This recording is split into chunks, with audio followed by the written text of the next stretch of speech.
Hi అండి, అందరు ఎలా ఉన్నారు? బాగున్నారా? నేను ఈరోజు సేమియా బెల్లంతో పాయసం ఎలా చేయాలో చూపించబోతున్నానండి. అందుకోసమని ప్యాన్ పెట్టుకొని ఒక స్పూన్ నెయ్యి వేసుకోవాలండి.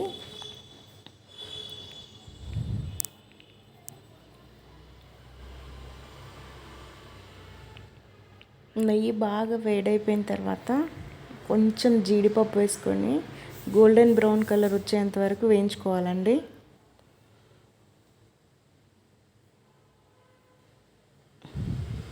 లో ఫ్లేమ్లో పెట్టి చిన్నగా వేపుకోవాలండి, లేదంటే మాడిపోతాయి.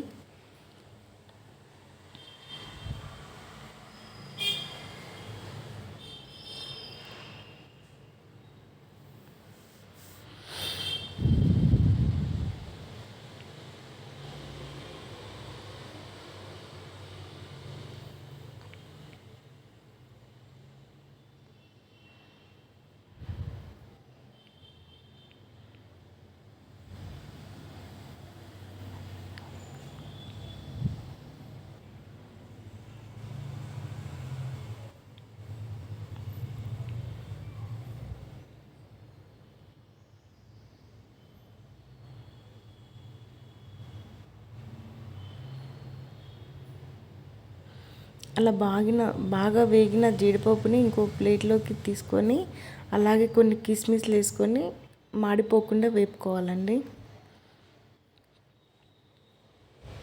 కొంచెం వేగిన తర్వాత అదే బౌల్లోకి తీసుకోవాలి అండి.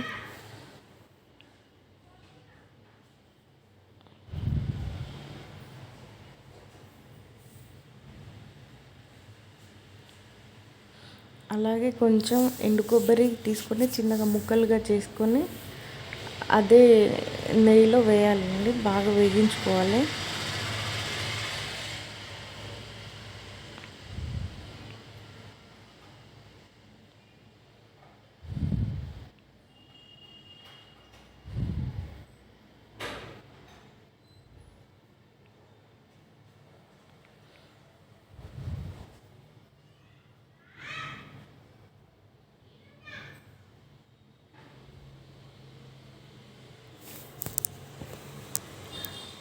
పక్కకు పెట్టిన తర్వాత అదే పాన్లో ఇంకొక స్పూన్ నెయ్యి వేసుకొని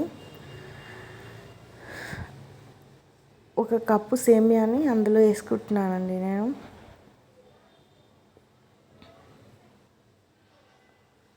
ఒక కప్పు సేమియాని నెయ్యిలో వేసుకొని బాగా ఎర్రగా వేయించుకోవాలండి.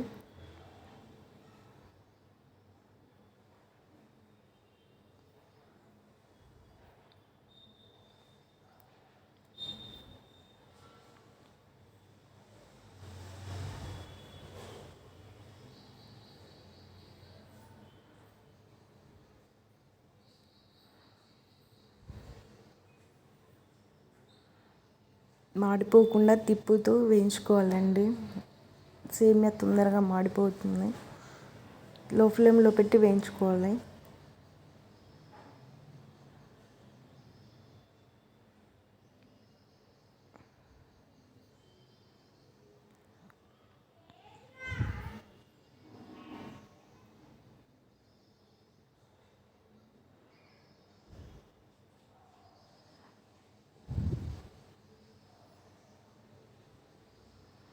బాగా వేగిన సేమియాని ఇంకో పక్కకు తీసుకోవాలి. ఏ కప్పుతో అయితే మనం సేమియా తీసుకుంటున్నామో ఆ కప్పుతోనే మెజర్మెంట్స్తో వాటర్ వేసుకోవాలండి సేమియా ఉడికించుకోవడానికి. ఇక్కడ నేను ఒక కప్పు సేమియాకి 3 కప్పుల నీళ్ళు తీసుకున్నానండి. బాగా నీళ్ళు మరిగిన తర్వాత వేయించుకొని పక్కకు పెట్టిన సేమియాని నీళ్ళలో వేయాలి. వేసి బాగా ఉడకనివ్వాలి.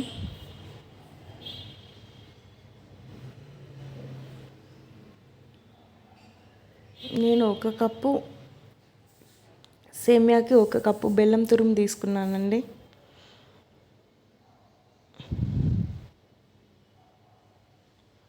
బెల్లం వేసుకున్న తర్వాత పాకం వస్తుంది కదండి, లో ఫ్లేమ్లో పెట్టుకుంటూ నెమ్మదిగా అంతా కలుపుతూ ఉండాలండి.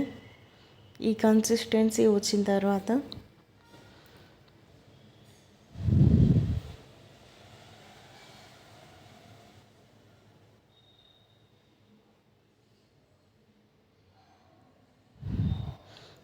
ఒక 1 స్పూన్ నెయ్యి వేసుకొని అంతా కలుపుకోవాలండి. నెయ్యి వేసుకోవడం వల్ల మంచి టేస్ట్ అండ్ స్మెల్ వస్తుందండి, మంచి స్మెల్ వస్తుంది. మీకు నచ్చకపోతే మీరు వేసుకోనక్కర్లేదు.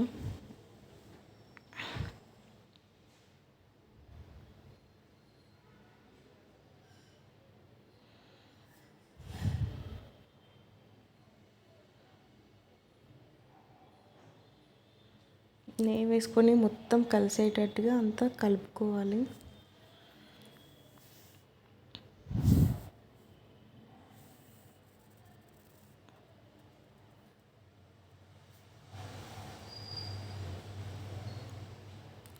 కొంచెం యాలకుల పొడి దంచుకొని వేసుకోవాలండి.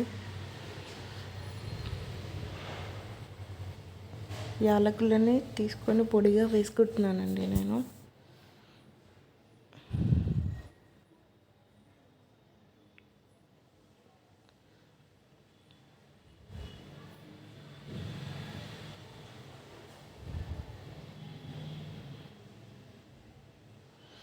మనం ముందుగా వేయించుకొని పక్కన పెట్టుకున్న డ్రై ఫ్రూట్స్ అంతా వేసుకుంటున్నానండి.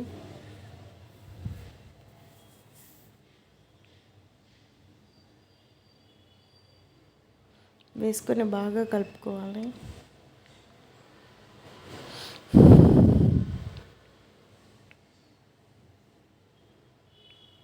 నాకు పాయసం అనేది వాటర్గా ఉంటే నచ్చదండి, అందుకే కొంచెం గట్టిగా చేసుకుంటున్నాను. మీరు కొంచెం వాటర్గా ఉన్నప్పుడే ఇవన్నీ వేసుకొని పక్కకు దించుకోవచ్చు.